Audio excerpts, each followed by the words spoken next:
So today's episode, the theme is actually end of summer.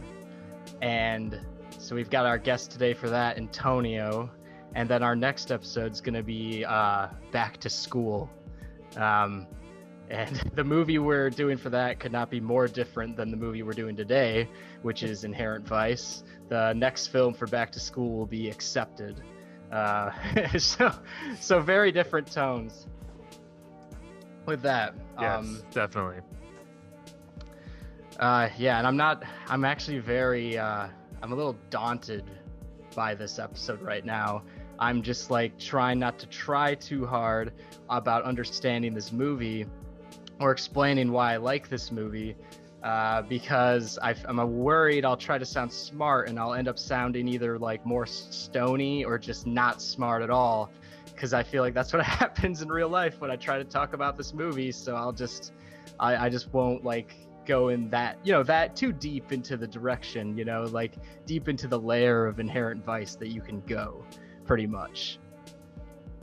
Yeah, for this viewing, I started watching with the Wikipedia plot up to try and help me, and then very quickly realized that's the wrong thing to do. And you just gotta experience it, and don't try too hard. And I told you guys I was gonna take notes, and right when I put in the DVD, I was like, no, I'm not doing that. That's a ridiculous way to watch this movie. I shouldn't be thinking too much while watching this movie. I should really just be sitting back and letting it take it in. And it's also an absurd thing to try to pick out details of the plot, which I'm not going to try to do as much today either. I'm going to I can probably remember some lines here and there, like who's in each scene, but I'm not going to be like going over the logistics of this investigation very much today. Right. And but I was thinking about this today. I was like, what if this movie was bigger in pop culture and people were saying like lines as if it was a Game of Thrones line, like beware of the golden fang, like they knew all the references and all that shit. This is just not that kind of movie at all. If anything, this is the most artsy, not mainstream movie that John and I have revisited so far. And due to how we revisit things, this is like an absurd, it's almost a bid that we are revisiting this movie, as much as I actually, stand up for it and think it's a masterpiece. And I wanted you to have you on so bad, because you're one of the few people I know who like it as like much as me too. Yeah, I mean, I've actually seen this movie kind of a lot. One of the projects, what's the number?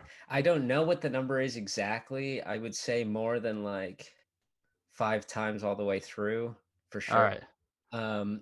I'm definitely over 5. Yeah, I used it in a video project I did in school about like film noir, and I used scenes from it like in that video. So I had to watch it. I had to watch it a lot. Like, so yeah, you got to spend some time with it. Right, for sure. And I mean, I had the same problem as you. As like, I thought, okay, I'll take some notes of this viewing.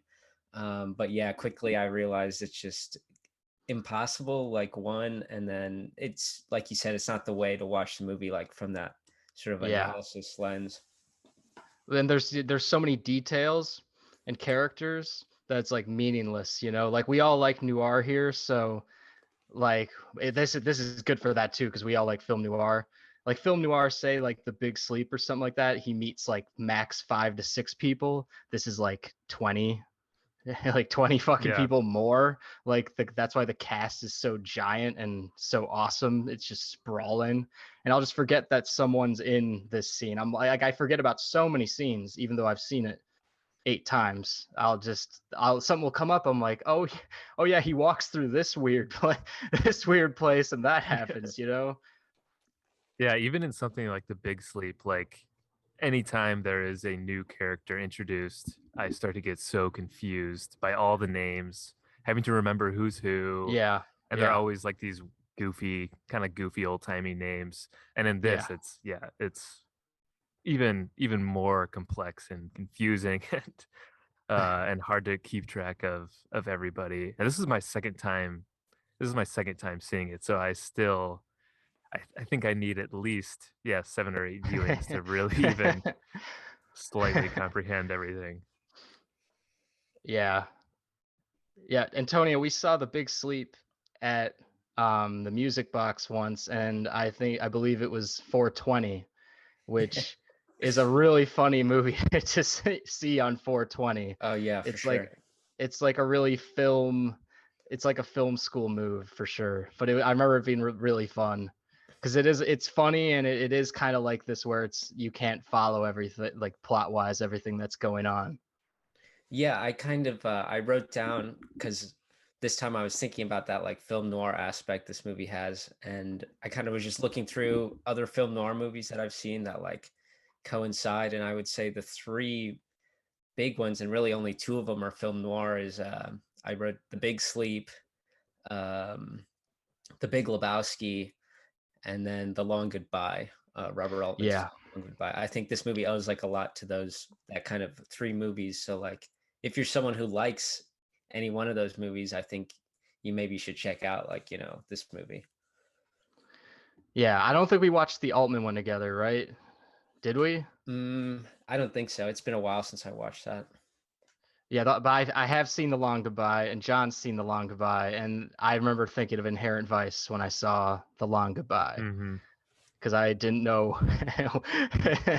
I needed an explanation, explanation to why I didn't know what was going on in that movie, but liked it, which is a great way to describe Inherent Vice. Yeah. What Yeah. was the first time you guys watched this film? First time for me was last year. So I'm still a novice when it comes to Inherent Vice. So yeah. Yeah. Well, I remember when you watched it too. I just wanted to talk like more and more about it, but we had, whatever, 20 more movies to get to that day. So I stopped Probably a myself, and bender, yeah. I was also worried about really going down that road as I am today. And that's why it's like, it's worthy to do a podcast on this movie for me, definitely, because I do have a lot to say about it. And it's a filmmaker I am very passionate about, and we haven't covered one of his movies yet. And True. And this is probably the most unlike any Paul Thomas Anderson movie as well. Yeah. So yeah, we're starting it off groovy and weird. Yeah. I like what you said, Antonio, too, about the movies that you compared it to, because I've seen a lot of comparisons to The Big Lebowski, which is a movie when I first saw I didn't really get. I saw when I was like 18 maybe, and now I've seen it, I feel like almost 10 times, and I love it. And I feel like that is a point to where that I'll get to with Inherent Vice too, that it's just you got to keep plugging away at it, and Plugging it away. Yeah. eventually it'll really grab you. I will Yeah, which say brings- that or go ahead. I was gonna say, it brings me to your question on when I've seen it, and I've seen it like 8 times. Mm-hmm. Just to throw that out there, but I don't know if I'll show that today necessarily. Yeah, I mean, going off kind of that thing, like there's so much that happens and so many scenes, and the plot is so intricate that it would take a whole day probably to like really break it down.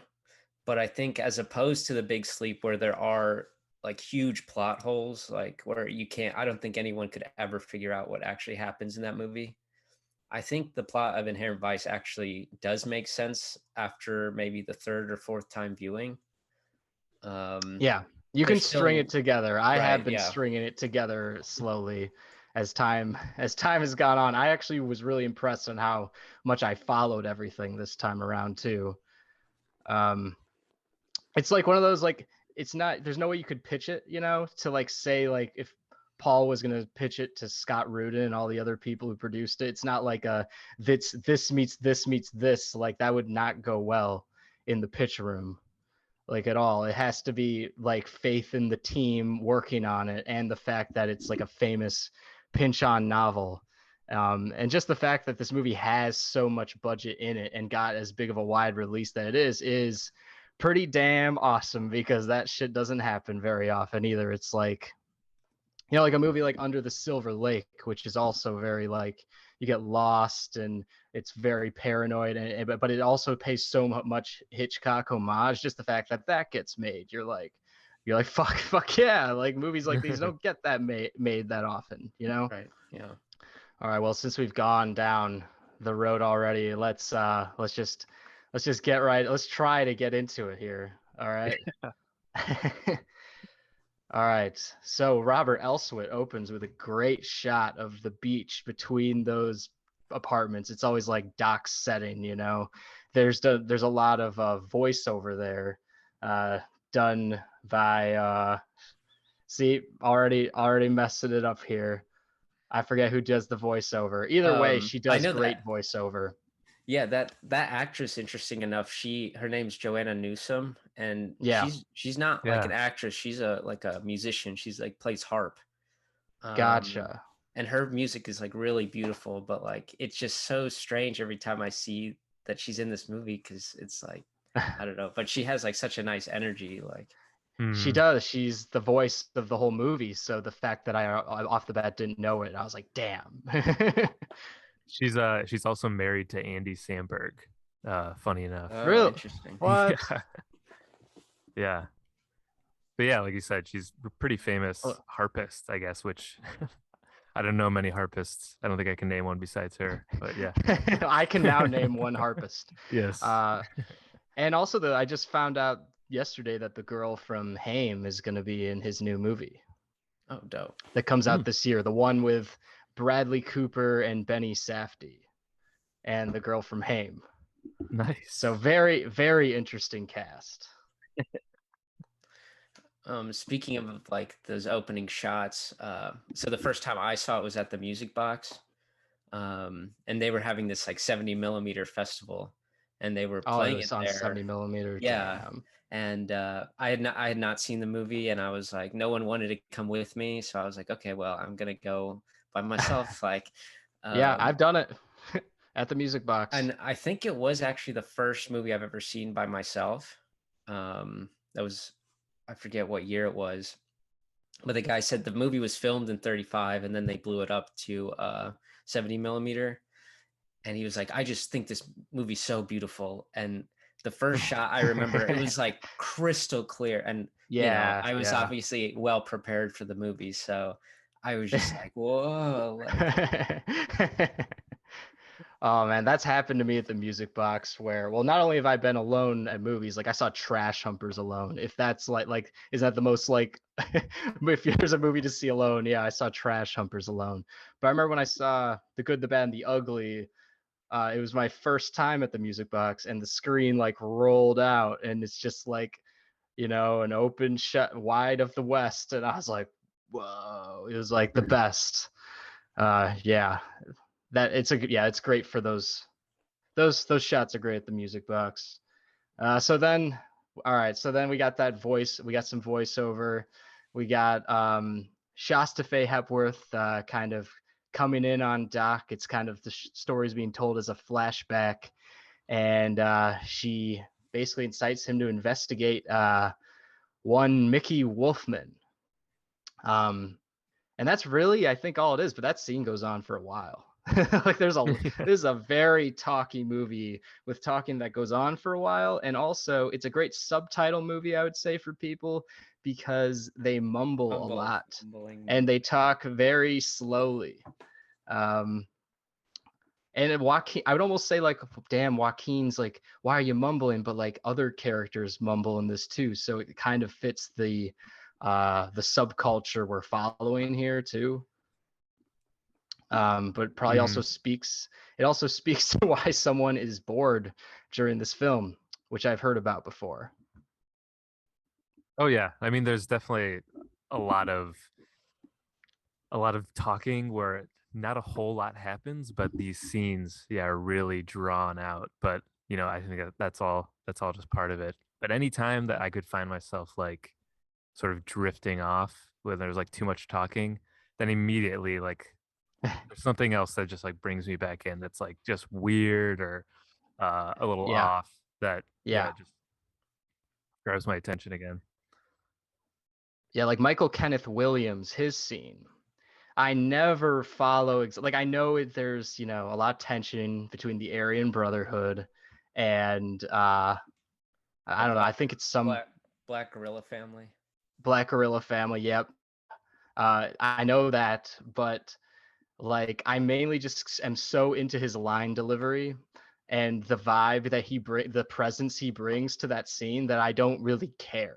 That's kind of how a lot of this movie functions for me. It's like writing that's good, but I'm not like following. It's more just it's like feeling and vibe, atmosphere, and like just what every actor brings to the table along the way to like create this entire world that is just fun to just to get lost in for like 2.5 hours. Yeah, I think that's what makes this movie more like that's kind of what cements this movie as like a film noir or like a stoner noir movie, is that like maybe it's not dark and gritty. I mean, it can get like a bit dark, but it's mostly about Yeah. this vibe and this mood and these tones of like the scenes and the characters and, like you said, like this world. Yeah. Yeah. And even when it gets dark, it's like how there's that shot when he's talking to Michael Kenneth Williams of the paranoia alert, which you sent to us, and I actually didn't even remember that was from the movie, and then it popped up in the movie. It's like, oh, that's where that's from. um, but like the scenes where it gets dark, it's about paranoia, and this movie doesn't like take itself like super seriously ever. It's very goofy. So, and it plays on the fact of each scene, I mean some more than others, could be definitely not be happening right now. It's a figment in this guy's mind. Like the final scene with Josh Brolin, where he consumes all the cannabis very violently, could easily be him sitting on the couch watching TV, just lost on some trip or something like that. I mean, Yeah. the whole last half hour of the movie is that, which is why I always forget what happens in the last half hour. Because when I got to Martin Sheen's scene this time, I was like, all right, we're getting there. The movie's almost over, but I had an hour to go, and I was like, what what happens after this? Like it's already so crazy. This is such a high point already. The casting is perfect for this too, because there's all these like funny people in it, which seems out of place for a noir private dick movie like this. But like Martin Short, Owen Wilson, Josh Brolin, yeah, it's just like Yeah, it totally sets. Jillian Bell, not totally on camera, over the shoulder, around the waist more so, but she is in it. And I'm sure she was like, even for that one scene, she had like to really, I don't know, assimilate to what was going on, even for that one scene. Because I remember her every time. I remember how she's like, you want to get fucked up Yeah. before this meal. Want to get good and fucked up before this meal. Yeah. Oh, and Benicio Del Toro, you gotta like remember he's Mm. in this because you have to. He's the man. We were just talking about what No Sudden Moves recently, which I don't know if you've seen yet, Antonio. Yeah, I did. I really enjoyed Yeah, that's a good ass movie, and I loved it a lot because Benicio Del Toro and Don Cheadle are the leads. And Matt Damon has a really good scene towards the end as well. Yeah, pretty much any time Benicio del Toro or Josh Brolin are like on the screen, it's just like mesmerizing. Absolutely, like great. Mhm. Yeah, yeah, and Josh Brolin is probably, I don't know, I might say his finest role for me. Like I'm so like, I think you could make an argument. There's probably other movies you could bring up. I'm thinking of No Country for Old Men. Do you guys got any? That was the first one that came to mind. No Country for Old Men, Sicario. Oh fuck, he's good. True Grit is like a He's scene, right? True. How Yeah, long? True Grit. Yeah. He's in it very little, but he's so good in that very I little think bit. like Yeah, he sure is. He to your sure is, point, John. to your point, just the range and the kind of Yeah. relationship he has with Doc is so unique, and like I don't think Yeah. like most people would be able to pull off like half of what he's saying is a joke, half of it is like intimidation. right? And also a lot of insecurity Yeah. about all those hippie scum out there. Like Mhm. like there's later talk about him, having therapy with his wife. His wife clearly like pushes him around at home. And then when he's eating pancakes at some Japanese place or something. He says, they're not as good as my mom's, but I come here for the respect. and Joaquin and Doc says, he's like, you didn't get that from your mom. And I noticed that this time I was like, whoa, that's like a real speak to this guy's deep insecurities. Yeah, big fan of Bigfoot Bjornsson. He's one of my favorite characters that doesn't ever come up because it's so odd and out of the ordinary. And I love that he's an actor too. Like he just shows up on the television. Like yeah. He's got like the the absurd afro. Yeah. Mm-hmm. It's such a weird introduction to his character because it's not Yeah, who that's he the is first at all. thing you So see of him. Yeah. it's the John, first thing you see. what did you think of like that the first time you saw it? I thought that was so. The first time I saw it, I honestly thought that Josh Brolin was going to play two different characters because he was like, which is oh, like understandable. so the guy from the TV, aka Josh Brolin, is now in this here as this Bigfoot guy. So that took me a little bit to like fully grasp that, but then I slowly caught on. But yeah, I love his just like sort of dry sense of humor in this, and it's just him and the dynamic between him and Joaquin Phoenix is just too funny. I wanted to ask who everyone's favorite person in this movie that isn't Joaquin Phoenix, and I may leave off Catherine Waterstone too because they're kind of the main thing, so it's not fair to use either of them. I'm meaning like the ensemble. I don't know if you guys had a standout favorite. Like, I mean, I guess we did. Josh Brolin could be the one too. Yeah, I mean, Josh Brolin would be up there. Go ahead, Antonio. I'm gonna exclude Josh Brolin as well. Yeah. See, another unfair thing. Mm-hmm. Maybe I'll dip into the lower cast. One of the funniest scenes of the whole movie is with Martin Short, and I bust out laughing every time. And then he's like, maybe I'll join you for a second, and he just sniffs like a bunch of cocaine. Right. His energy during that one. I think the most surprising one to me is like Eric Robertson. Yeah, I forgot that he is the big guy in this too. Yeah. Like he's Mickey. got some, like people know him kind of now for just taking on these really like small, low budget movies and like just doing a voiceover for a cat, in his closet. But then you see something like this, and he's like, just that one scene, it's so memorable, and like he's able to play this like guy, out on this like trip like so well with Doc, and I don't know, it always kind of gets me, that scene. Yeah. So to have that come from like Eric Roberts, I think that stands out to me. Well, yeah, Eric Roberts is so, I don't know, he's like lower on the totem pole acting wise now, right? And then you go back to movies like this and you're like, oh yeah, he was the real deal, And then he's in The Dark Knight as the real deal as well, which that's whenever I picture Eric Roberts is that just the smug look in The Dark Knight that he holds for the whole movie. He holds that like look with his side head, every time. Yeah, great. Yeah, I think mine would be either Owen Wilson or Martin Sheen, because Martin Sheen or Martin Short. Martin Short, yes. Martin Sheen would be good too. He would. Yeah.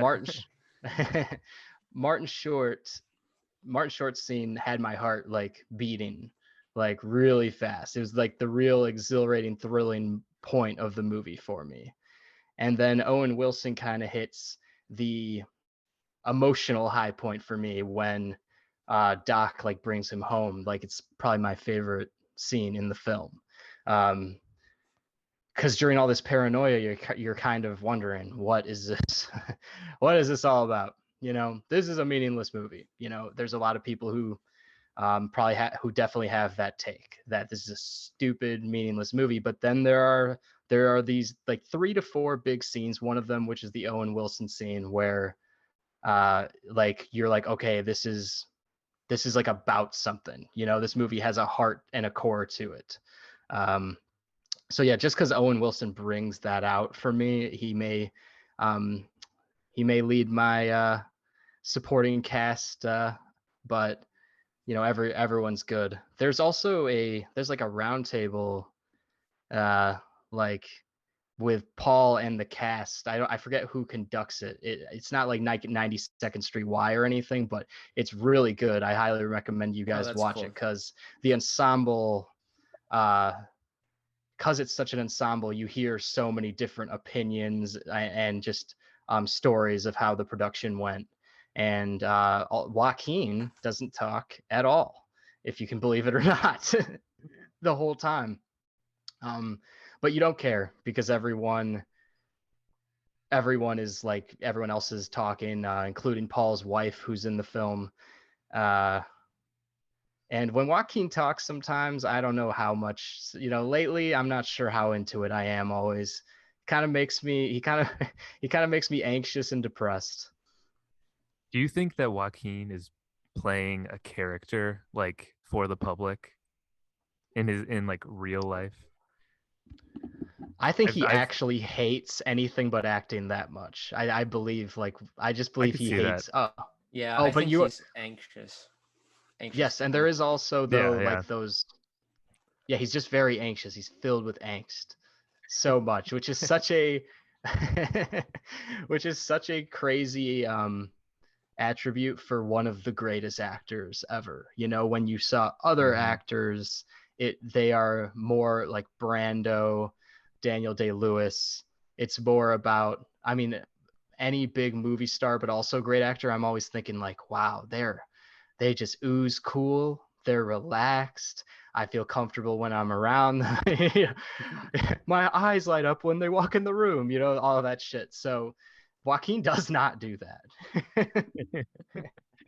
Yeah, I've seen some conspiracies about people who think that he is doing like an Andy Kaufman type thing with the media and like the press, that like when you actually like people meet him and talk to him personally, that he's very different than his like media persona, that he's sort of being a character just like for fun, basically, because he doesn't take that stuff seriously. But yeah, I don't know what Have to you believe. both I feel seen like I'm Still Here? Yeah. No, I haven't seen that yet. You haven't seen it? You gotta. That's a must watch. That's a must. Have you seen the Letterman interview?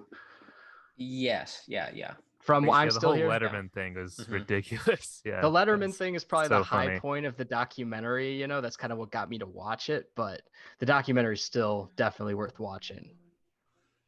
All right. So are we in the plot of Inherent Vice? We got through Tariq Khalil. I still wanted to hear John's actor pick. Oh yeah, John, you didn't go? Yeah, we went. Mine would be Martin Short for sure, because I actually distinctly remember this time I was feeling like I was catching on to everything, and I was in a good spot. Like, okay, I've got this. I can get through the rest of the movie knowing what's going on. When like Joaquin Phoenix gets to Owen Wilson in that house, and Owen Wilson's explaining, what he's in the middle of, and then I was like, okay, I got this. And then he goes and meets Martin Short, and then all of that goes out the window, and it's just bonkers, but in the best way. And yeah, everything from the moment Martin Short comes in there, that's yeah, I just feel like it takes it to another level, takes a turn that I wasn't expecting. And yeah, I like that little he probably surprise goes from to a Martin Short. place that he never has, which I would also say is the same for like Owen Wilson, like, which is why I love the casting so much. Yeah, no, it's perfect. Yeah, first time I had no idea Martin Short was in this, and that was and then shocking. he came up in the desk. That's funny. Shocking in the best way. Because he goes all out. Yeah, because he goes all out. I also wanted to compare this movie to Once Upon a Time in Hollywood, being that it is a movie about the 60s and 60s nostalgia in different ways, and they are also, one is pro hippie, which would be this film, and the other would be anti hippie, Tarantino's movie. And I am so about both philosophies when I'm watching each movie because it's such a nice, like, it's just such a cozy underbelly world, and like it's really just about like Doc, like like seeing all the change going around him and like numbing himself with all the weed as all this crazy shit happens around him.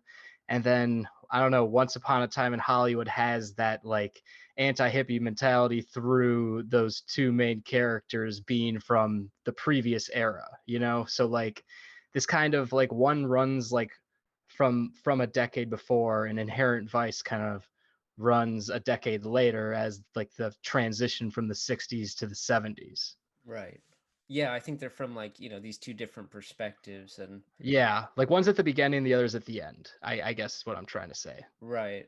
Because like, yeah, there's like some scenes where this they talk about the Mansons, and like that's why they're kind of more persecuted in the culture, and there's like this paranoia like about like everything.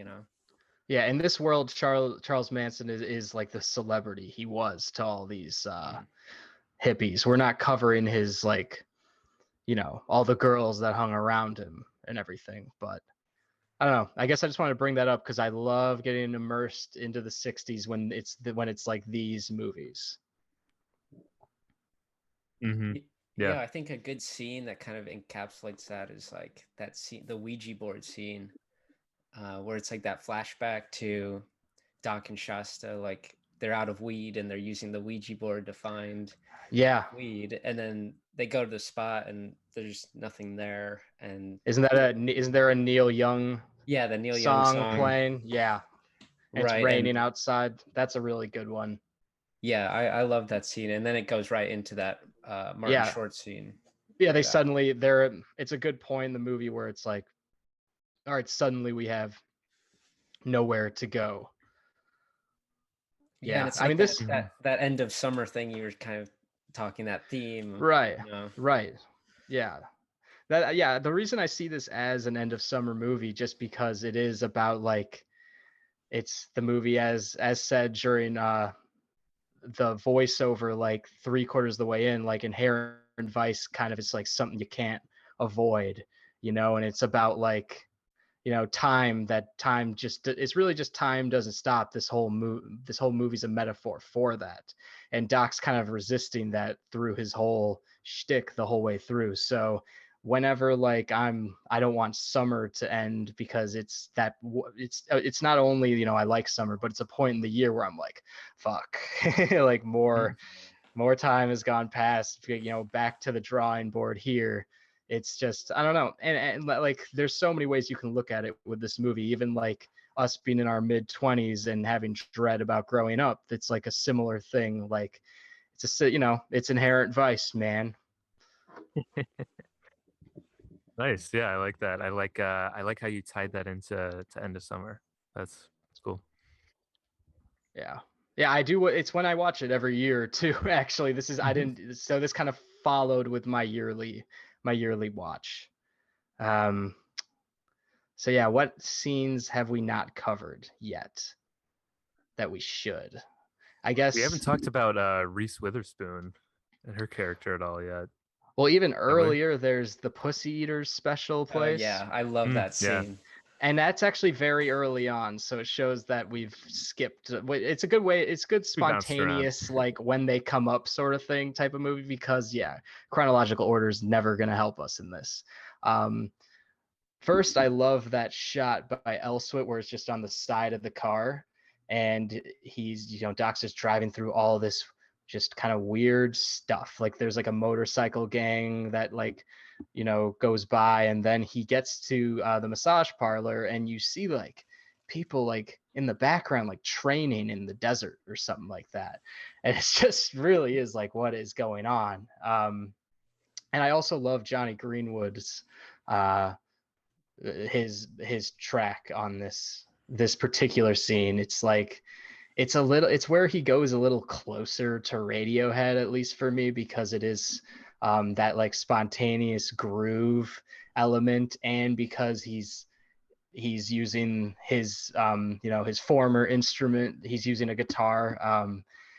Like, we haven't talked about the score yet at all, because there's so much other shit, but the score is such a significant part of the movie, and us three are Radiohead, Johnny, Greenwood fans, supporters, whatever you want to call it. So I think that was another good idea, that we're covering this movie as well.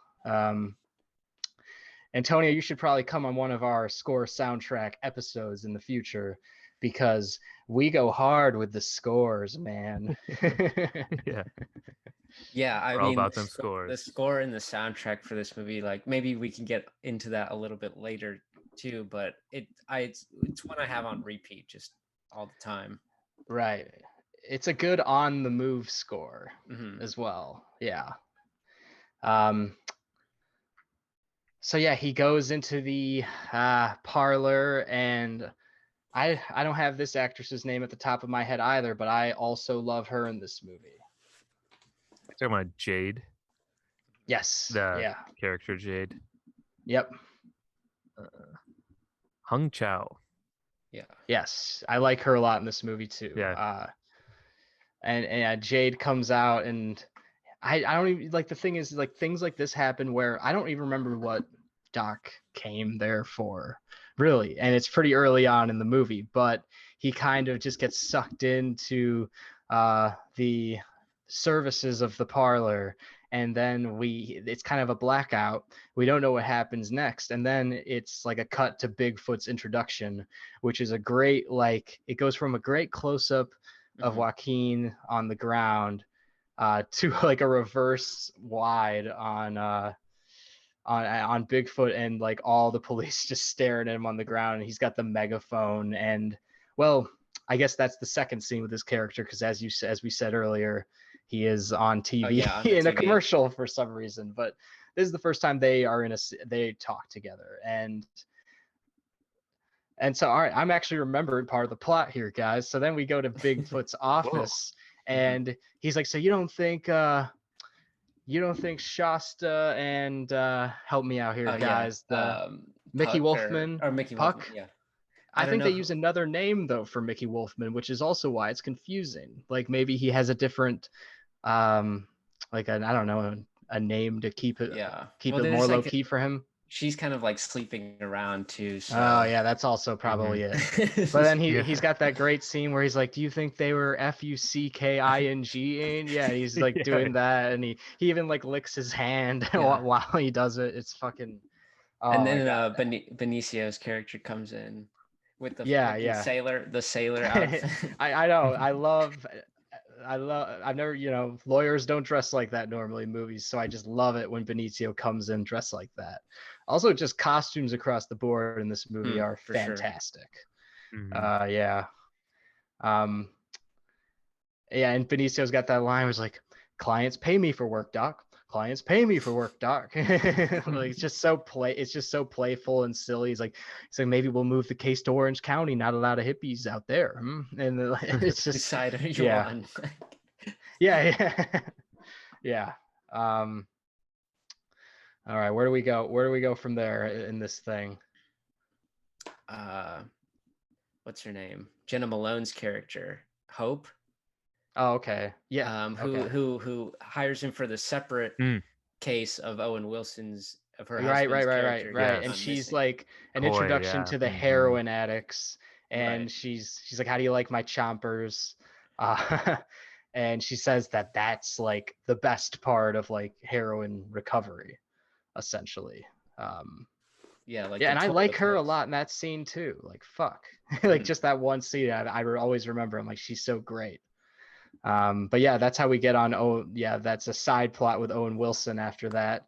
But then do we go to Mickey Wolfman's wife? The scene at Mickey Wolfman's house though is really funny how just hypersexualized his wife comes out, and her like maid, and Joaquin's just sitting in the middle of it, and it's just awkward and weird. And then he ends up like in the tie room looking for a Oh Bigfoot yeah. logo on a tie or something. It's for Shasta. He's looking for the Shasta's like tie because they're all Right. naked on the ties, and he's looking for hers, but it's Mm, gone. And then later, it's that guy Puck or whatever his name. He has it. oh yeah, that's right. Okay, yeah. Man, this is all this is all so It's all foggy. it's all resurfacing, yeah. And then he's like about to have sex with the maid Hmm. or the Mhm. servant or whatever in the closet, and then it's like another blackout towards something else. Like there's a lot of Doc. Oh, It's Bigfoot like a captures him again. oh yeah. He kind of runs out of the Mm. house and he tries to run away. It's like Jordan, like something Jordan Belfort would have done. What you'd picture him doing. It's like a really pathetic around the car Yeah, and then he's scene. just like he just goes in a ball so that they can't. Yeah. It's so funny because they are in a way they're working together in this, but it's like for a mix of like legal reasons and just because of Bigfoot's character, he always like just will end up arresting him like a dick or something. Like they're working together on the case, but he always accuses Doc as a suspect for Mickey Wolfman, like throughout the whole thing. Yeah, he's And like, maybe you killed him, and then he's like, what? and that does bring us though to the Reese Witherspoon scene, Mm, who is an ex-old lady, as they would say in this movie, and she is a district attorney, yeah, which could not be a more funny match. yeah. Um, and she said she even like asks him like, "Are you sure you didn't kill him? Like you don't think you would forget?" She's like, you And smoke weed, like, and he's like, how many joints have you had today? He's like, I'm gonna have to check the logbook. yeah. That's a good. I like that line a lot too.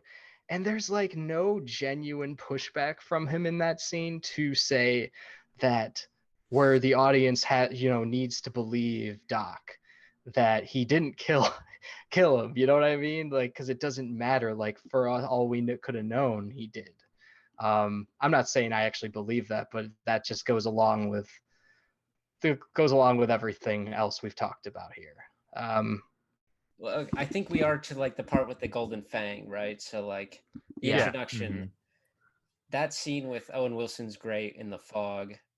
Oh, I've always loved that Mhm. one. When Yeah. you're too stoned and watching the movie, it is great. Hmm. It is great because yeah, it's just a sea of fog, and Owen Wilson has great line delivery. You feel like they have known each other, but I'm pretty sure they've just met, Right. and it's just because they're of the same subculture and everything that their chemistry kind of works.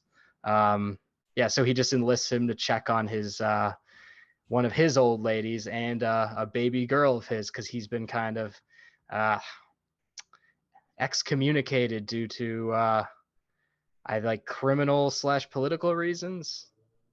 Yeah, he somehow becomes a undercover, working undercover. Like a Um, police informant, yeah, something, he's like, right? yeah, he's an Yeah. informant, Yeah, right? And he's like, he's way too deep in some shit. right, exactly. Mhm. Well, and I like the scene a lot with him after like that John talked about before, where they are at the house. It's another dialogue scene where I don't pay attention to, The party scene, you but mean? no, I'm talking about when just it's their second meeting between Owen Wilson and Joaquin, and he's just kind of informing him that he checked on him, they're okay.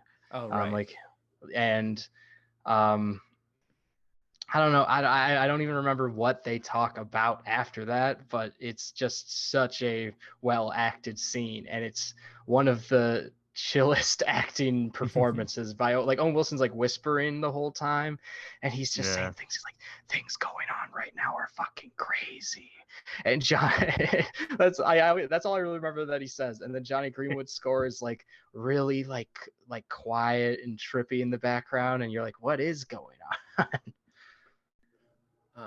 But like speaking, I think that that scene that they're invited to the Party for Spotted Dick, or the band with Yeah, Owen Wilson, and they're yeah, kind of like talking about how like they pick up on some weird atmosphere at the party, and then there's like these musicians, and then there's like neo-Nazis like in the back, yeah, yeah. and then it's just such an interesting scene, like you said. And then there's that long one-shot scene with Owen Wilson and Doc talking. Okay, so that's how we get to that, because I Yeah. forgot. And then Jade also is there too. Yeah. She gives us a piece of info, I Right. remember. Yeah. Jade shows up so like randomly, I feel like, Mhm. throughout this whole thing after just Well, meeting her at the massage parlor, right? I think that is where we are informed that the Golden Fang is a heroin distributor, right? I Yeah, think so. yeah, it's a boat that smuggles in heroin, Right. And something. they use another one, I think another one of their businesses to launder money. Right. The massage place is a laundering front. And they built it on top. They built it on top of Right. property that Mickey Wolfman owned. That Ah, the guy Khalil, or I forget what his name was at the beginning. He said it was his old neck of the woods, and he's like, it's gone. And so that's what led him to Yeah. go there. And yeah, there's all all right. these, See, I don't know, all these threads. this is why I brought you on, because I don't know anyone else who could tell me tell me that. Nobody. Actually, so at one of my internships in LA, I was talking to another intern, and I think I was like talking about I was like, I'm reading Inherent Vice right now because I like the movie so much. And he was like, oh shit, yeah, like he's like, Pinchon books are wild, like you don't really retain any of the information as you're reading it. And the head like talent manager, the guy who kind of, CEO, the founder of the company, was also by the water cooler as we were talking about this. And he just straight up said, that movie was awful. And he just kept saying it sucked balls. And I just like had, just Yeah. was in that position, so I just did not say anything. You know what I mean? Yeah, I I mean, haven't read the book, but I've heard that it's like a good adaptation. yeah, it is, because it just it just is. It's so true to what the book is. They're interchangeable. They're not asking. You're not asking what's different, really. It's which is really great. And Paul Thomas Anderson is very self-indulgent in especially his early work, I think. And I feel like this is like as less where he's like, where the least he's writing about himself, in any of his films, for sure. It's why it's his most different in his Right. filmography to me. Yeah, it's the most different, but it's like, I think maybe he would be one of the only people who could pull it off, and I mean, he obviously did. So. Right. Well, and the writer, I mean, I think Pynchon is a very closed off, Mhm. like, it just, it's hard. Not anyone's gonna get in with, not everyone's gonna get in with that guy. Like, I'm trying to think of random directors off top of my head, but like he wasn't gonna let, I don't know, Pete Berg direct this movie or something like that. McG. McG. McG's Yeah. Inherent Vice. Well, and Antonio, I know you've also heard the WTF with Paul Thomas Anderson. John, I don't know if you've heard it. I have. I don't remember much from it, but Yeah, me I've neither, listened to it. but Yeah. That is a great movie podcast for, like, if you have any interest in trying to understand this film, because he's promoting it. And not only do they go through every Paul Thomas Anderson movie in the podcast, and Mark is like so into each one. He's like, all right. He's like, all right, there will be blood. He's like, opens the same time as No Country for Old Men. And he's talking about The Master. And when he's honest about how, like, when he saw the movies, that a lot of the movies, like The Master in particular, where he's like, or Magnolia, where he walks out of the theater after he's like, what the fuck was that? You know what I mean?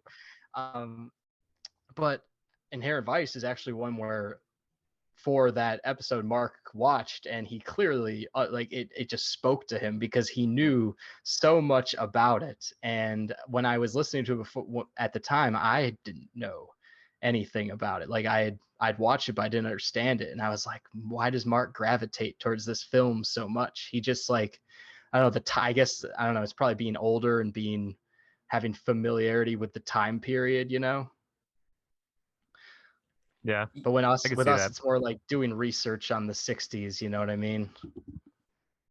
Yeah, I could see like someone like him really relating to, I don't know, a character like Doc. Right. Yeah, it's one of those movies I feel like it resonates with you, or somehow it all just blows over your head. And it's weird who you would expect to maybe like it, and then who doesn't, because I've recommended it to people and I'm like, I don't know if you're gonna like it, I think you will, and then they're like, I don't really get it, and like, right. I'd recommend it. It's a fun read, and it's shorter and not so as, which is a weird thing to say about this material, because what we're talking about all the time is how overwhelming this is. But this is out of the 3 Pynchon books I've now read, I finished one today, which I also couldn't tell you what happened. Really, it lost me by like page 20. I would say Inherent Vice, the book, is the least dense Pynchon novel I have read, because these things get fucking ridiculous. The only reason why I don't put them down is because I am like prideful in trying to say I've read it and understand it, but I would not like recommend them to other people like ever. You know what I mean? Because you're not gonna know what's going on. How can I? And I didn't either. So how could I stand by it and recommend it? You know. But I will say, yeah, like I recommend Inherent Vice, the book, for sure. And it's probably like out of the 3 I've read, it's the only I could see possible translating to film for sure, being that it is the book is written like a noir as well, because it just does have all those dialogue scenes that go on and on and on, which are, you can, and just all these set pieces that you can see like yourself moving through in a film. Yeah. Like this is very much, this movie's very much an ode to this guy's writing. Because the books produce that same sort of feeling. But maybe in a more frustrating way sometimes, for sure. Gravity's Rainbow starts off with this line called like, it goes like a tear screams across the sky, or something like that. A tear screaming across the sky, and it's like a great opening line. And then after that, it's like all goes downhill after that. You're like, what the fuck? what is this? It goes very deep into physics and the Cold War, and it is also very humor filled, but I don't know what's going on. That line almost sounds like a Michael Scott quote where he's trying to be like profound. Oh. my heart soars with the eagle's nest. Something like that. Right. Well, like in the episode I watched today, Phyllis goes like, what should I say to my clients that you're not that you're leaving? And she says, tell them I am an angel now, and whenever they feel something on their shoulder, that is me, or something like that. She's like, all right, what about the higher corporate accounts? And he says, tell them I'm in a meeting. So we were going to talk about the dentist, the dentist scene, where another character comes in. Japonica? Right, a new character. Yeah, Japonica something. Either way. Okay, yeah. What do they talk about, Antonio, since you were the one who suggested this scene? So I guess this is the scene that like reveals what exactly the Golden Fang is. Because Shasta sends him a postcard about that time where they did the Ouija board day. and Oh, that leads him to that spot, and now there's this big building in the shape of a fang there, right. and Doc kind of puts together that these dentists, or so like it's this vertical operation of heroin. So they'll bring the heroin, deal the heroin, get people Uh, hooked, and then the heroin users' teeth like get ruined. So then they also have these yep. dent. Oh, so this is because he Mm. doesn't he do a walk through the um basically the main room where they're operating, where they're Right. doing the operations, and he's kind of looking around, and it's really crazy. It's just really fucking crazy, mainly. Yeah. Okay. Cool. Now I remember this scene. And then they start doing a bunch of cocaine. Well, yeah, because they, well, actually, I think I'm going too far back in history now, but doctors used to operate with cocaine, I believe. Yeah. Interesting. I just watched season 1 of The Nick. John knows all about it. Yes. Not about Clive The Nick, Owen. but that I've watched The Nick. Yes. And I won't spoil it, but it has a fucked ending that connects cocaine to heroin. Uh, Similarly, that this scene in Inherent Vice does. So from the dentist office, where do we go next? They do a bunch of coke, and then they get caught, but then let go. And they get caught because they think that they There's got might. to be some Bigfoot scene like that. So he calls Doc right after to Yeah, there's a tell lot of him scenes of them on the phone. that the dentist who we just saw in the previous scene is died. He apparently fell off a trampoline and broke his neck. Yeah, that's right. Yeah. And I think it's in this scene his little boy is like pouring him the whiskey while he's on the phone with Doc. Yeah, it's the little things like that with Bigfoot always. And I think we missed like a scene before with Bigfoot where they're on the phone, he say Shasta's like dead, or like he kind of leads him to think. He says she's gone, and then he's like, what? Right. Like, And he leads him to think that she's dead. Yeah, right. And it's like towards the beginning of the film, and Bigfoot's just acting like a total dick about it too. She's gone, man. She's out there. Yeah, he goes from that. He says he's gone, and then he's processing, and then he says he's gone. She's gone. She's out there, and he's like, wait. Yeah, it's not handled with like the comedic timing of a regular movie either, because of just Doc moves at a different rate than everyone because of all the weed, and like, man, dude, there are some scenes where like I definitely don't think I could have understood Joaquin Phoenix if it weren't for subtitles, because he mumbles like yeah. he starts off some sentences like with a big mumble, like a big mumble that you can't possibly understand, and then he kind of like finds his like words along the way, and you're like, all right, here we go. I'm hearing this now. I'm just going off you guys right now, because I'm blanking right now. I want to say, along with Martin Short, one of my favorite side characters is the doctor at the institution. I love when he's just like showing him around, and they go to like the theater, and he's like, he's mouthing the words along to the movie. That he's so funny. It reminds me of like a Clock Orange, like just, it's like taking inspiration of like the look and the feel of it and kind of playing off of that a little bit. Yeah, and then there's that great shot of him just seeing Owen Wilson in there doing what he's got to do, getting deeper into Weirdville, his character is, and he sees Doc and he's like, what the fuck are you doing here? Yeah, and then there's also the guy Puck with the swastika tattoo. And like I like how they they allude everything is connected, because he asked the doctor, does that guy have a swastika tattoo? And then the doctor gives him this like bullshit response. So it's like the doctor knows what's up, but it's like all this, and I just love when he's like walking out and he's like touring him the place, like, and he just splits off in that shot, and then they keep walking and talking, and yeah. I forgot about that. Yeah, that's pretty good.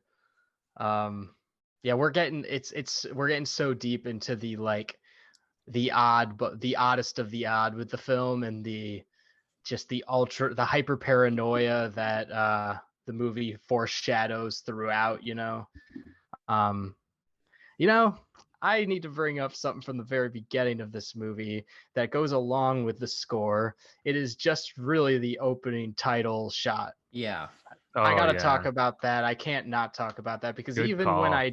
even when I didn't get the film at all, Mm-hmm. I loved this opening shot, and I love Yeah, the opening song of this movie. It was almost a thing that like kept me, Yeah. made me keep watching this movie, because it made me feel, all right, this movie's for me. I'm just too dumb to understand it. I would just think that. So I would always come back to it, because it was always the vibe like appealed to me, and Mm-hmm. that just hmm sets off that perfect vibe. With the Can Um, song. yeah. yes, yeah, Yeah. Vitamin or whatever. Vitamin C. Yeah. Vitamin C, hmm yes. This is one I've listened to a lot. It was probably, Spotify does those year-end music things. Mm-hmm. This is one that, like, one of those songs from a score or soundtrack that made the list of my year-end in music. Yeah, it's a good one. Another good on the move song as well. Yeah, that scene just like it perfectly sets the tone as far as like this creeping like paranoia. Like, Yeah.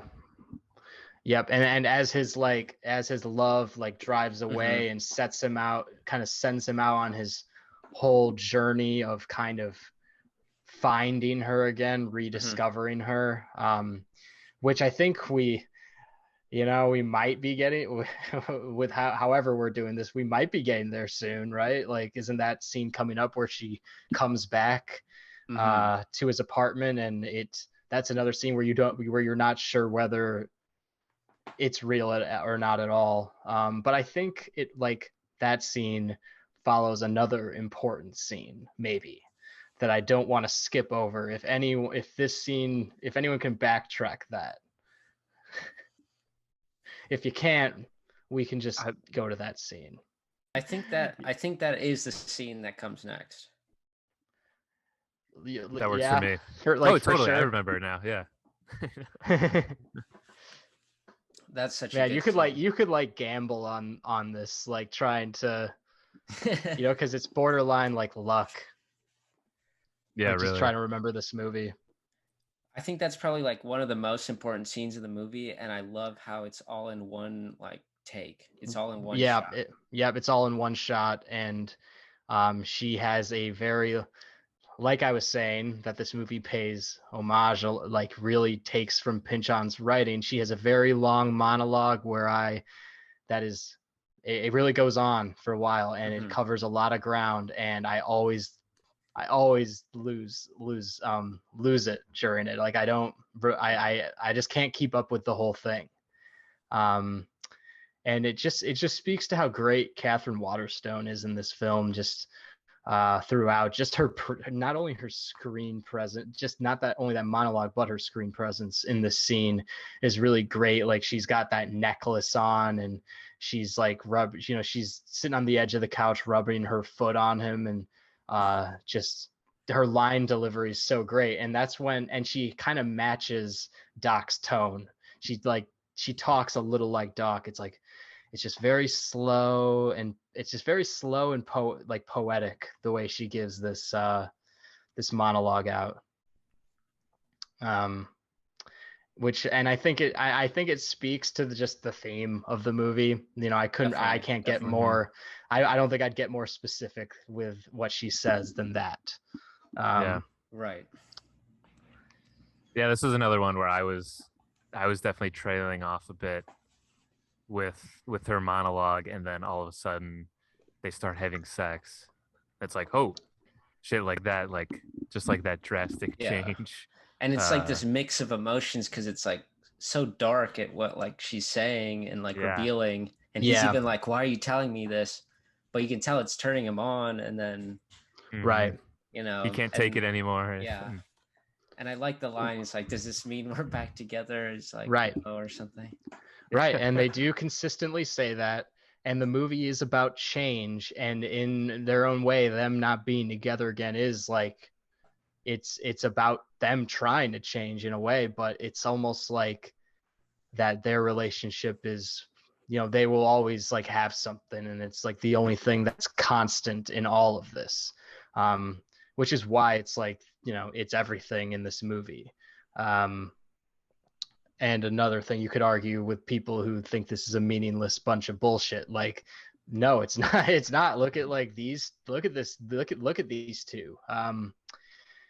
My brother owns the Blu-ray and the menu. Do you own the Blu-ray, Antonio?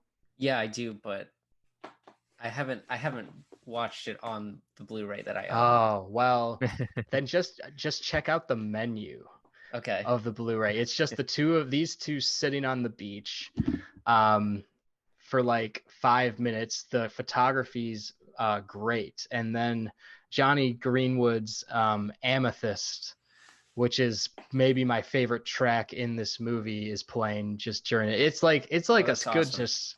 it's like a screensaver you could just have on all the time. It's so good. That's so cool. Yeah, dude. Yeah, just put it on for your Blu-ray's sake. Nice. Watch some supplementary features. Yeah, you definitely don't have to watch the whole film again. That's for sure, unless you want to. Yeah, I think at this point, like, I'll watch some with people who haven't seen it before. Yeah, I'm I viewing don't this know. episode almost as my I don't know, my not like last hurrah. It'll never be a last hurrah, but really where it's like, all right, finally, Luke, like enough with Inherent Vice already. Like, what are you getting? What are you even getting out of it anymore? But I'm also like, I don't think any other movie podcast would be doing one on Inherent Vice like us right now.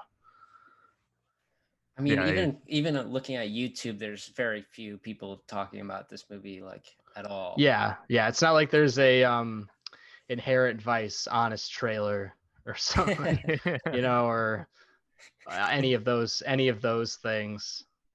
Yeah, there's not a whole lot of like video essays on this, where there's definitely for other Paul Thomas Anderson movies, there's for sure a ton.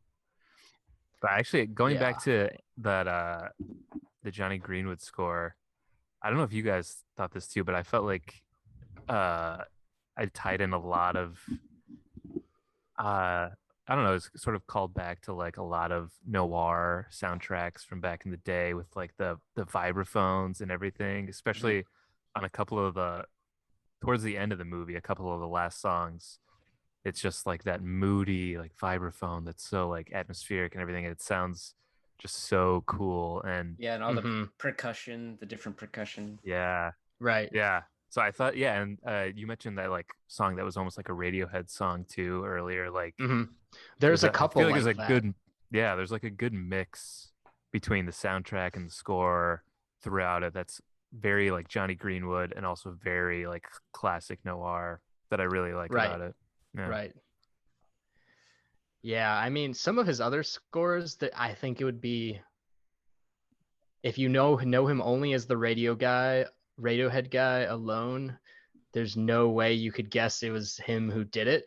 Like, he very much disguises himself and goes deep into filmmate, like what the history of film scoring is. He really pays a homage to that. But this, you can kind of be like, is that Johnny Greenwood playing the guitar right now? Like, because it is so distinct. Like, there's no guitar player like him ever. So, yeah, just you can like see through his musical mind by the way he plays the guitar. But like in the master, There Will Be Blood, it's a lot of tones, like a lot of especially in There Will Be Blood, dark horror movie soundtrack. Yeah, like tones. Dissonant tones and like yeah, which is like, I think his first ever, like maybe his first ever film score, which is pretty crazy. This one, Inherent Vice, or There Will Be No, There Will Be Blood. Okay, right, yeah, I think you're right. Wow. I mean, it really just helps keep this mood and this I don't know, I never find the movie boring for myself, because one, the Yeah, when it score and the scenes, but like, easily could be. It easily Mhm. could be a boring movie. yeah, but this, this energy that it carries with the soundtrack and the score. Yeah, I love just his collaborations with PTA. I feel like it's almost like, I don't know, he just leaves. PTA gives Johnny like just great platforms to go all crazy with the score. Where I don't know, there's where the film like has actual quiet, like his characters aren't having drama, they aren't talking, and it's room for the score to be talking to the audience, like I don't know, like Phantom Thread opens with that like montage showing how the House of Woodcock works, and then Johnny Greenwood's like House of Woodcock score like just really sets the tone for, I don't know, it really just it really speaks routine, that score, to me. I don't know if either of you remember it. And it's also just, I don't know, it's just super re-listenable and beautiful. And another one that you would not know it's Johnny Greenwood for sure, unless you're just aware of his composing career. It's just a lot of strings, a lot of heavy strings. Is interesting, like going off of the score, is like once we get to this is kind of what comes next in the movie too, is like this scene where he gets captured by the mob guy, Adrian Prussia. Yeah, there is no score like in that scene, I don't think. Is this where he's handcuffed to the pipe? Yeah, like the guy gives him PCP and then yes, they're gonna kill him with heroin or something. That's one of those scenes that, like what I mean before, like, and you were saying before, that this isn't a super dark movie in a way, because while that is a dark scene, I argue it could be darker. Just because of the tone of this movie and the fact that, I don't know, it's just really, it's almost about like the weirdness and of Doc getting himself into all these situations and the fact that it escalates, yeah, and then it's also revealed that I guess we skipped over an important scene where he reads the FBI files and finds out that Bigfoot's partner was killed by this guy Adrian because of just how the mob works, or how this whole thing works, and that Bigfoot has just had to keep a low profile. But then this was also a point where I don't understand exactly why this happens, but like Bigfoot then is like ripping off them by taking some of the heroin. Yeah. That scene I am always so lost while he is just putting it all into the cars. And it's a great kind of like hazy over the shoulder of like Joaquin and his hair, and you're kind of like you're walking with him, and it's just like an out of focus Bigfoot like putting it all away. He's like, this is what it's got to be, Sportello, and Doc's just like lost it at this point, for sure, because he definitely doesn't know who to trust anymore, like what, he doesn't know what everyone's intent. It just speaks to him not knowing the establishment's intentions ever, as much as he tries to read them throughout. And he's being used in a number of capacities. Yeah. Oh yeah, that is a big point for that scene as well. Another scene I'm thinking that we missed now is just one. It's a really quick one. It's one where Reese Witherspoon just like kind of comes over. Do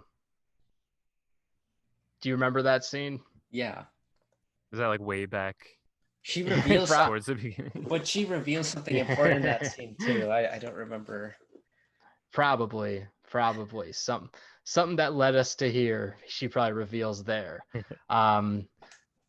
It's just like a good unraveling of her character to see her in this light versus it as the like stiff DA.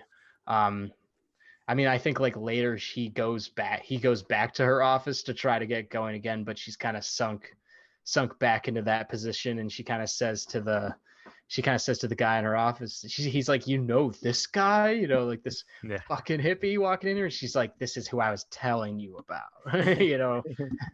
I like also how like these are like confidential files, and then he's like, "You're gonna like let me do that? Like you're gonna break into them?" And he's like, "We do it all the time." Yeah, right. Yeah, and I haven't talked about Reese Witherspoon enough in this because I feel like I talk about her a decent amount on the podcast because I watch some of her other movies that are bad.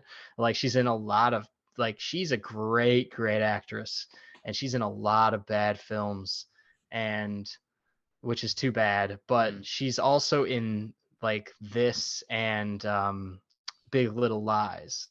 So she's got like that. I mean, Big Little Lies is insane how good they all are in that movie. But it's just so nice for her to be in my opinion, a functional movie, an Inherent Vice. Like just to see her really work in something and fit into what the director is trying to do.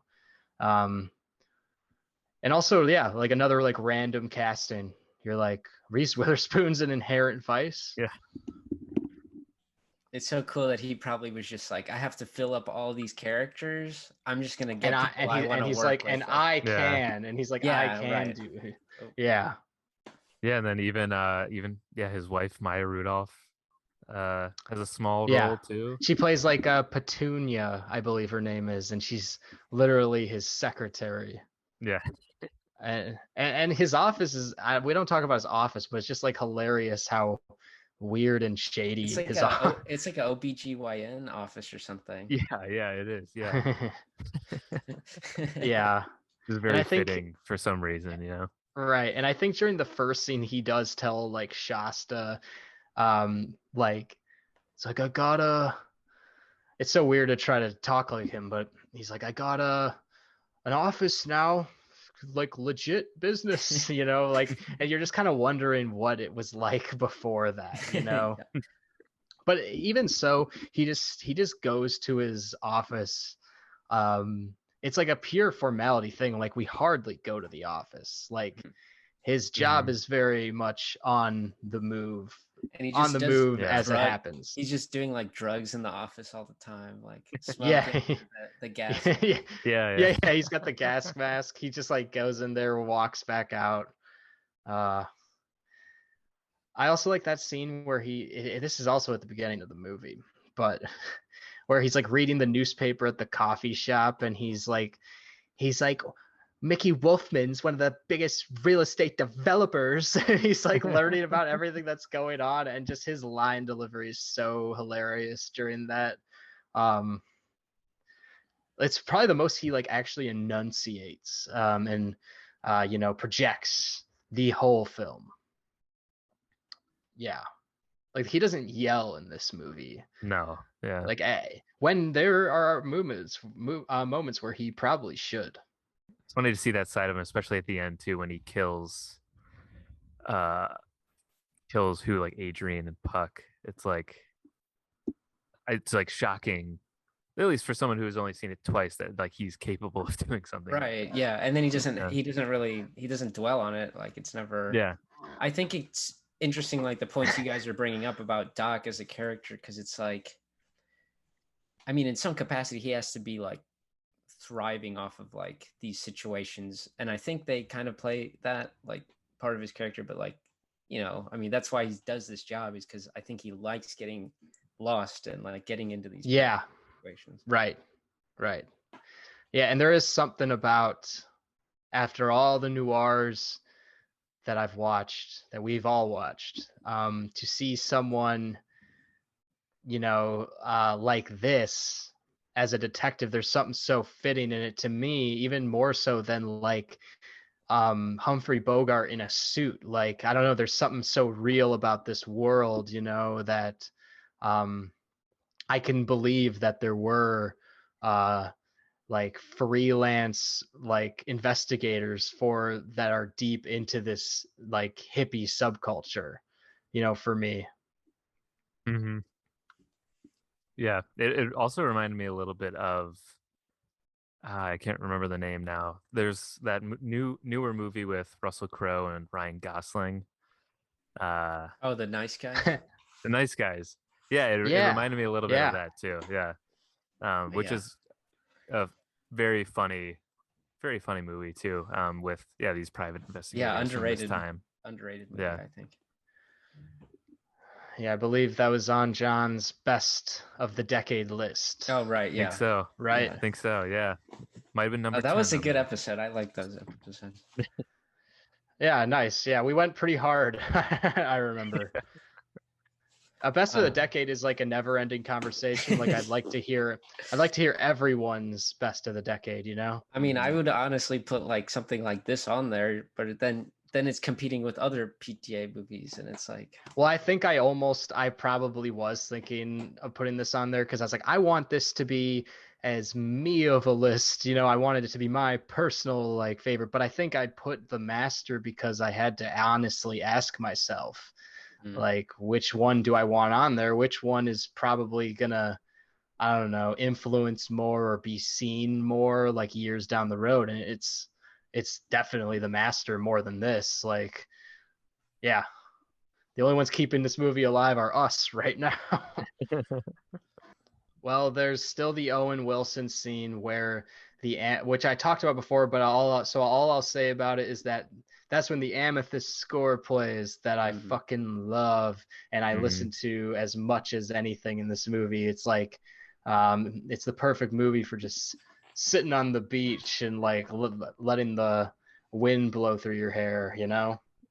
There's just something like so just sad and real, but also it's like, I don't know, that just feels content to me when I listen to that. And that one maybe just Johnny like playing an acoustic, like, and then like re-recording like, you know, some stuff over like the main melody of it. But yeah, I like that one. Yeah, those Oh, are I some mean, really touching like moments, I think, before the film starts to wrap up, because it's really like, this is what it's about. yeah, well, and we are in the peak of the paranoia, Right. and everything all this crazy shit happens that I don't remember, but I like this scene, like kind of like it's like a little breather from that in the middle of all this, where he's like, Owen Wilson's kind of like just running out of that asylum place, and he's like, thank you. And then when he gets there, he's like really nervous, and he's telling Doc, he's trying to like, you know, tell Doc how much gratitude he has, but Doc's just like, he's like, no, man. He's like, it's your life. You get to live it. And then he walks up, and it's not like, I mean, it's really not as corny as like the way I just made it sound. Like, it's really, really beautiful. And like, it's one of those where I finally like look at Doc and I'm like, damn, this guy really like at that moment, he's like a hero in the movie, which because I mean, you don't really look at him. Yeah, he puts the reward of money and everything, and like solving everything. Yeah. He uses all his leverage to reunite like a family, you know. Yeah. Yeah, a guy who he didn't know, you know. Didn't know, right. Someone just brought it up to him one day. Yeah, and that's like, I mean, all of his investigations in this are in the end for the good. And I think that speaks to like Thomas Pynchon is mainly known for like, starting the hippie conspiracy like literature like genre. And that is like, you know, it is, of course, because of that, it's like very anti-establishment, but it also has these like very heartful sides to them, and just very it really is about a guy who like loves this country, but who's just seen it I don't know, kind of just seen it being destroyed in different ways. And in Inherent Vice, it is like the 60s that is being destroyed, you know, being an ode to the 60s. Yeah, I think for me, the last two scenes are probably like the most artistic, as far as I hesitate even like putting into words like what they kind of represent, but I feel like what you were kind of saying about like whatever it is that Thomas Pynchon wants to get across, I feel like just the way the scene, with the one where he eats like all his weed, he breaks in and he eats all his weed, and they're different people from different worlds, but they're like on this mutual thing. Right. His scene with, Shasta reunited, I feel like it's like, I don't know, I kind of, it reinvigorates my like idea of like how do I operate in like a world that's like so crazy and like Yeah. everything's out of my control. Yeah. The amount of times I've seen the Bigfoot scene where he starts eating all meat, it's too many times. And I've had like the opportunity to have so many just different reactions.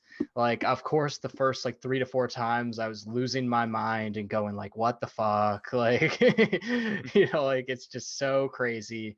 And I don't know, it ends up being like, it goes down as like one of the best weird scenes that there is. And it ends the movie. It really does. Like, I always think, because the movie tricks me always into thinking, I'm like, this is never gonna end, and then I always think that there's more after the Josh Brolin scene. I always do, and that's it. That really is it. Yeah, it's and kind of an unexpected ending for sure. Yeah, well, it's kind of like he's eating up all the grass, and he's like, the 60s are over, hippie, and it's just kind of like get out of it's, I don't know, it's kind of like get out of this fucking like, hippie paranoia road trip you've been on, and like snap back to earth sort of deal. But then that last scene with Shasta in the car is really great, as like kind of he just kind of like, there's a flicker of light, like they're kind of coming towards the end of this weird transition phase, and you kind of get that feeling that they're all going to be together. Yeah, and then it ends with a really groovy tune that I listen to a lot also. All right, I thought of a line that I just want to bring up. Yeah. It's a small line.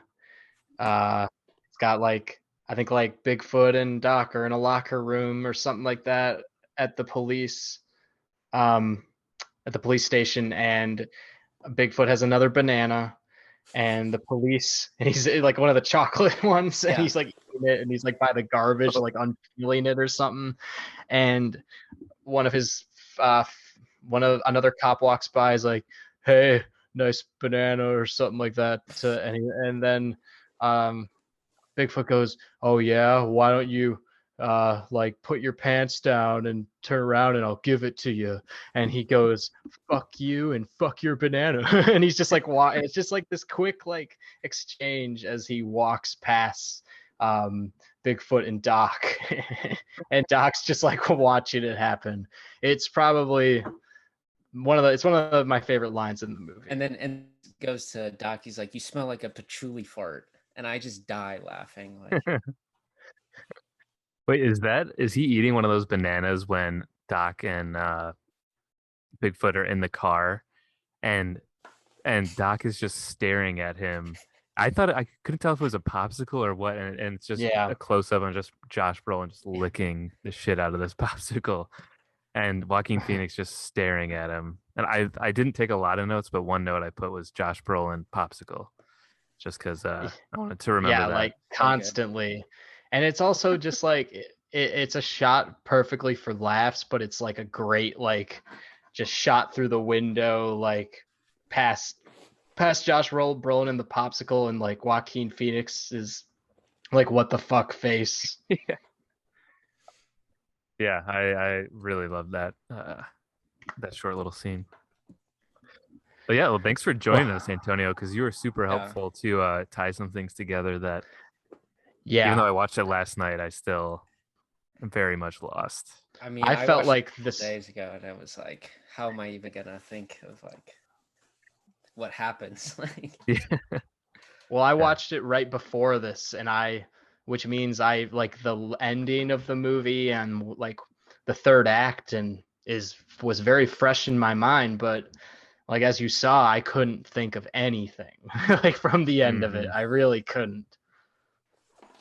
Yeah, I mean, every time I finish watching it, I kind of feel just like hyped up in a way. Like, even though it was like such a such an endeavor to watch it because it's so long of a movie. It is an endeavor. When it's over, I'm kind of like, man, like I'm ready. Like I don't even know for what, but it's just like I don't know. I feel good. I'm ready for the 70s again. Yeah, right.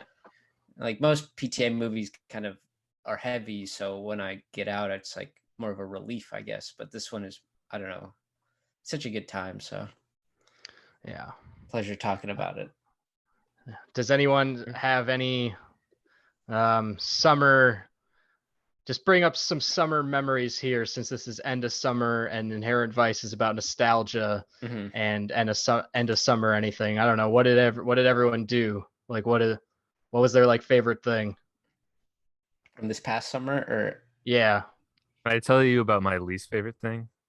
sure, yeah. Because That's it more than welcome. just happened.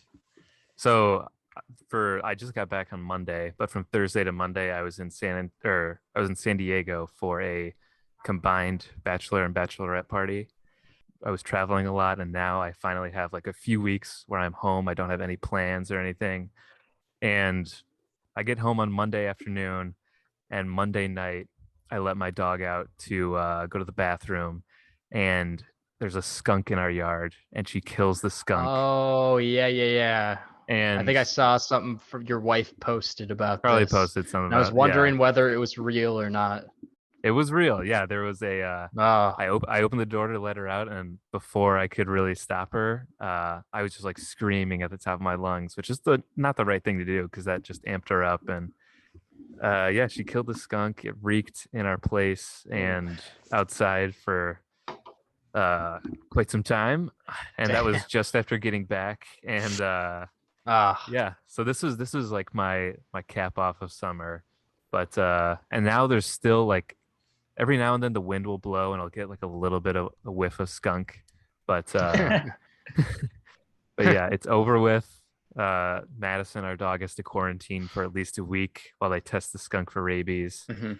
And yeah, and now it's September, so it's yeah, I think the hard part of the summer is over for me, the hard part. So yeah, that's my end of summer fiasco. For the cure, John. For the cure, yeah. We might have to do a fun run for my dog if she it turns out she has rabies. But I really hope she's okay. Yeah, she's a good she dog. should be okay. She got a booster shot she's vaccinated. She got the booster shot yesterday. She should be good. Yeah. How about you, Antonio? Not worse. You don't have to like compare it to try to meet uplifting. A skunk. Well, there's been nothing smelly for me lately. I was walking with Ian actually, and we were like 2 feet from a skunk, and I was like, "Oh, skunk!" And then we just like crossed the street, and I was like, "Thank God it did not spray me." Yeah. Knowing so Ian, like try to like pick the skunk up or something. Yeah. So what was my favorite end of summer? Sure. Yeah, anything really. I just went to the Foo Fighters concert.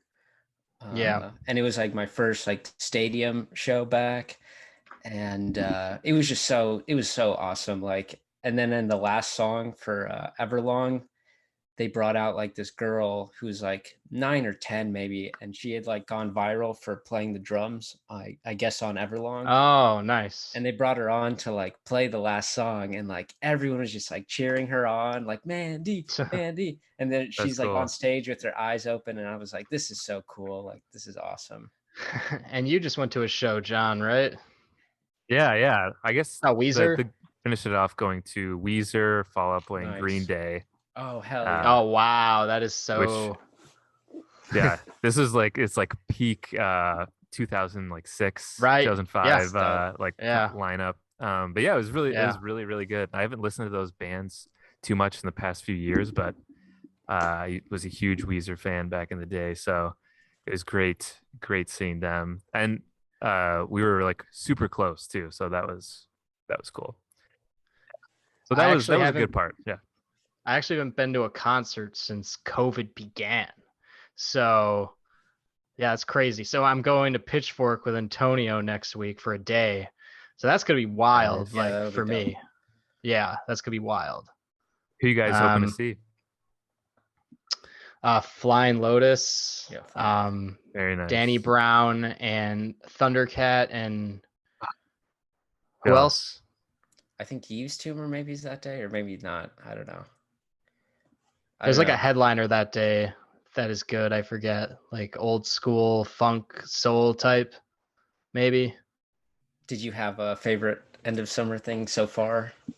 Yeah. So one day, my family and I, we did like a thing for my dad's birthday. He turned 60, so my family and I like went to a awesome restaurant in the city, and then we went to that Van Gogh exhibit, Mm. and which was awesome. It was amazing, and it just kind of felt like since COVID, it was like, wow, I'm like really like doing things right now. Like it was like my senses were like razor high just because I feel like I've just been, trying to be so careful and also just working and saving money so much. So just doing that was like, it was so awesome. And it was Mhm. really nice because my family and I are like, we're not going to be seeing each other as much over the next few years as much. So it's kind of like a last hurrah sort of thing.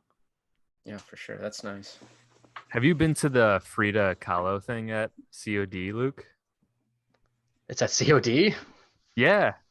I was home for like What? one day in July, and And you went to it? It's actually like pretty cool. They have some of her like originals in there, and Then I should go. Yeah. I forget I think it's like $30, something like that. But yeah, it's just at COD. It's pretty cool. The Van Gogh thing is in a way, it pretty much is cinema, like what they're doing, because they're kind of taking the paintings and they're blowing them up they're like, it's meant to be seen on this big screen where the wall is surrounding you, and it's kind of moving the images around to the rhythm of the music. So it was not quite like going to a movie, but kind of, Experience. Sounds like yeah, it was cool. nice. All right, well, guys, we can wrap it up there then. That was fun. I feel good about this. Yeah, I'm glad. I think we did touch on like every point, like every different aspect of the movie. Maybe we didn't cover the plot so well, but I challenge anyone to be able to do that. Right. Yeah, it was it was ridiculous. Yeah. But of course, we said a lot more than like I was really worried like how much we were going to have to say about this. So we talked for like a couple hours about it, I think. But that just happens sometimes. That's just the way it is here sometimes, man. Like we were talking about what, John? The Jim Carrey flick, Ben Stiller directed movie. Cable Guy. Yeah, Cable Guy. I didn't think I was gonna have shit to say about that. I also haven't seen it 8 times, but I think we talked for a couple hours about the Cable Guy. Like we had all these opinions about it and everything. So yeah. I mean, when you get something weird like that or like this, you can always bring something up. Definitely both really weird. And fuck, man, it even makes me think like, what if Jim Carrey had a scene in this movie, Oh man. Right. Wow. That's a whole can of worms that I'm like glad you just opened. Yeah. In the third act or something like that. Wow. Yeah. Inherent Vice 2. That's where Jim Carrey comes in. Yeah.